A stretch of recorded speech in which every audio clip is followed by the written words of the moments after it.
राज सविशेष भविष्य मालिका पुराण, जिनको कई भाषाओं के अंदर संत श्री के माध्यम से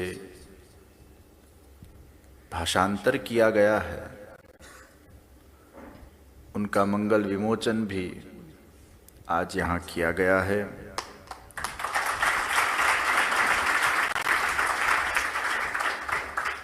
यह पुस्तक आप सबको और आप सबके जीवन के लिए अत्यंत प्रेरक और मार्गदर्शन रूप होगा, ऐसा मुझे विश्वास है।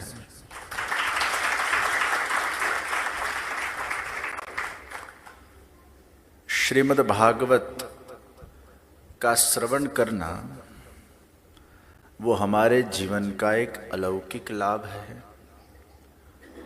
भ यानी भक्ति, ग यानी ज्ञान, व यानी वैराग और त यानी तप।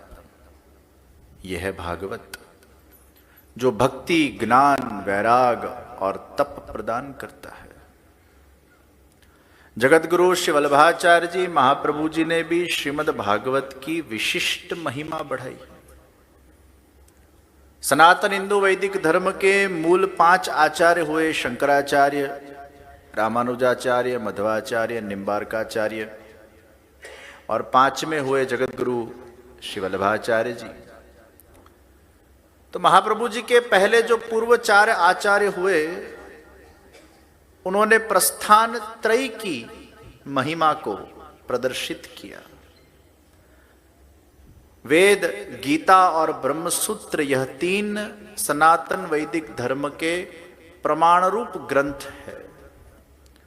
तो वल्लभाधीश महाप्रभु जी ने चौथे श्रीमद् भागवत को उसमें ऐड किया। वेदाः श्री कृष्ण वाक्यानि व्यास सूत्राणि चैवहि समाधि भाषा व्यासस्य प्रमाणम तच्चतुष्टयम्। ये 4 मुख्य प्रमाण ग्रंथ है। ये 4 ग्रंथों को जो माने वही हमारे सनातन हिंदू वैदिक धर्म के धर्मावलंबी हो सकते हैं।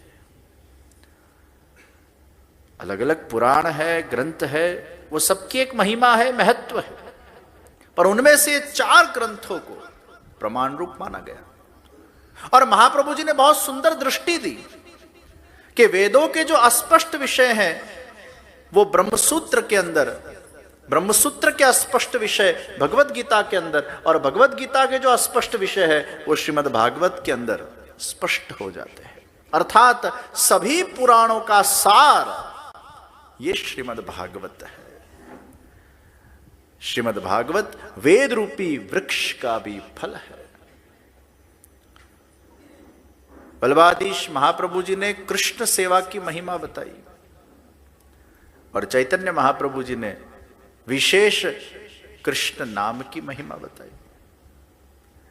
एक बार वल्लभाचार्य जी महाप्रभु जी और चैतन्य महाप्रभु जी का मिलन हुआ और ये दोनों महापुरुष जब मिले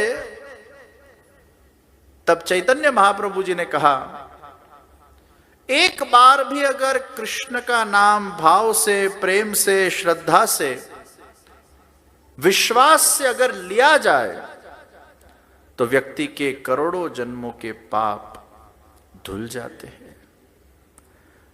यहां चैतन्य महाप्रभु जी ने भगवान श्री कृष्ण के नाम की महिमा के ऊपर जोर डाला और तब वल्लभाधीश महाप्रभु जी ने कहा कि भगवान श्री कृष्ण के नाम का अगर विस्मरण हो जाए, शायद नाम न लिया जाए, तो काल के प्रवाह चक्र में व्यक्ति का मन ग्रसीभूत हो जाता है। अर्थात महाप्रभु जी ने नाम न लेने के नुकसान बताए, चैतन्य महाप्रभु जी ने नाम लेने के फायदे बताए। अर्थात सतत कृष्ण का नाम हमारा चित्त, हमारा अंतर मन लेना चाहिए। वदद भिरेव सततम स्तेयमित्येव मे मति तस्मात् सर्वात्मना नित्यम श्री कृष्ण शरणम मम। हमारा चित्त, हमारा मन श्री कृष्ण शरणम मम, उसका रटन करता रहे। या जो आपका मंत्र हो, जो आपके इष्ट देव का मंत्र हो, हरे कृष्ण कृष्ण कृष्ण हरे हरे हो, या कोई भी मंत्र जो आपने गुरु के द्वारा प्राप्त किया हो, आपका दीक्षा मंत्र हो, उसका सतत स्मरण। तो हमें प्रश्न हो कि हम 24 घंटा चलते फिरते जागते उठते कैसे स्मरण कर सकते हैं? तो जैसे हम सांस लेते हैं, तो सांस लेने के वक्त हम कॉन्शियस एफर्ट से सांस नहीं लेते। आपने किसी को ऐसा कहते हुए सुना कि जरा 2 मिनट बैठो ना, मैं सांस लेके आता हूं?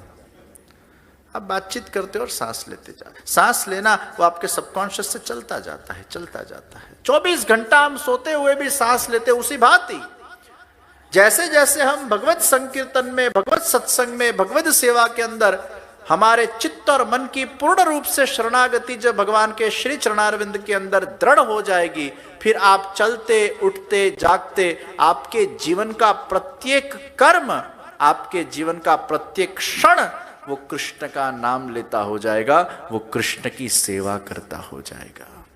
यत् करोषि यदस्नासि यत् जुहोसि ददासि यत् तपस्यसि कौन्तेय तत् कुरुष्व मदर्पणम्। आप जो भी करो उसको कृष्ण सेवा बना दो। कितना सुंदर भाव है कि आपने अपने घर के अंदर अगर 10, 15, 20, 30 मिनट की सेवा या पूजा की, फिर आप जो कुछ भी कर रहे हो उसको कृष्ण प्रीत्यर्थ बना दो। आप व्यापार कर रहे हो तो ये व्यापार भी कृष्ण का है और मैं कृष्ण का दास हूं। ये व्यापार मेरा नहीं है, ये कृष्ण का व्यापार है, ये कृष्ण मेरे साथ है। और ये व्यापार करने से मुझे जो भी आय प्राप्त होगी, उस आय का विनियोग मेरे परिवार के पोषण के लिए तो होगा ही, लेकिन साथ साथ में उस आय का विनियोग अनेक प्रकार के शुभ कर्म में, सत्कर्म में, भगवत कार्य के अंदर प्रभु मेरे निमित्त बनाने से मेरे द्वारा करवाए, ये भावना से व्यापार करना भी कृष्ण सेवा हो जाता है। कोई भी कर्म उसको कृष्ण के प्रीत्यर्थ कर दो, वो कर्म कर्म न रहकर वो सेवा बन जाता है। और यही सिद्धांत हमें महापुरुषों ने दिया कि आप अपने जीवन में सेवा कीजिए। सेवा, सत्संग और स्मरण, इसकी विशेष महिमा और भूमिका है। आप सतत नाम जप अगर करते जाओगे तो फिर एक समय ऐसा आएगा कि भले आप किसी से बात कर रहे हो, लेकिन आपका अंतर्मन नाम जप कर रहा है। और नाम जप ही एक सबसे श्रेष्ठ साधन है। कलौ केशव कीर्तनात्, ये कलयुग के अंदर भगवान का नाम स्मरण करना ये श्रेष्ठ साधन है, ये सरल साधन है। अनेक प्रकार के हमारे दोषों में से निवृत्ति होती है। हमारी 11 इंद्रियों को हमें भगवान के अंदर लगाना है, क्योंकि 11 इंद्रिय बहिर्मुख है। आंख हो, कान हो, नाक हो, हाथ हो, पैर हो, इनको भौतिक विषयों में ज्यादा रुचि है। और एक बात आप याद रखिएगा, भौतिक विषय वो थोड़े समय की आपको मजा दे देंगे, लेकिन आनंद न दे पाएंगे। आनंद के 2 छोटे भाई हैं। सबसे छोटा भाई मजा है, उससे बड़ा भाई सुख है, और सबसे बड़ा भाई आनंद है। मजा का संबंध क्षणभंगुर इंद्रियों के साथ, और मजा शब्द में ही जा शब्द है। जा, आकर जो तुरंत चली जाए उसका नाम मजा।